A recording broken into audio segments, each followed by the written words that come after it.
Imaginez que vous vous réveillez le matin et que vous entendez ceci.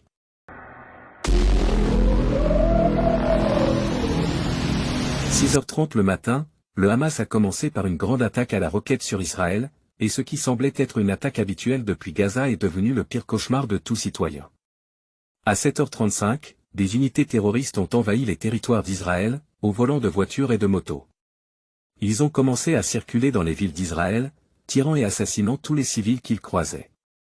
Pénétrer par effraction dans des maisons civiles, prendre des otages et assassiner des familles, notamment des hommes, des femmes, des bébés et des civils âgés. Alors qu'ils prenaient des otages et tuaient des civils, certaines de leurs unités se rendaient à une fête et commençaient à tirer sur tout ce qu'ils voyaient. Les parents recherchent toujours leurs enfants disparus, ne sachant pas ce qui leur est arrivé, et malheureusement, la situation empire. Les unités terroristes du Hamas ont contrôlé les villes pendant plus de 12 heures, filmant et diffusant certaines de leurs horribles actions lors de la conquête de certaines villes entourant Gaza.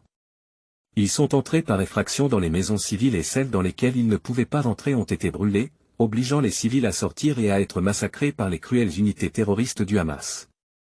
Et non, ce n'est pas un film d'horreur. C'est la réalité actuelle en Israël. Les unités terroristes du Hamas se font appeler « les guerriers de la liberté ».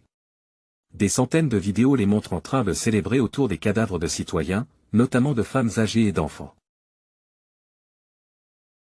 Si vous soutenez le Hamas, vous soutenez le terrorisme.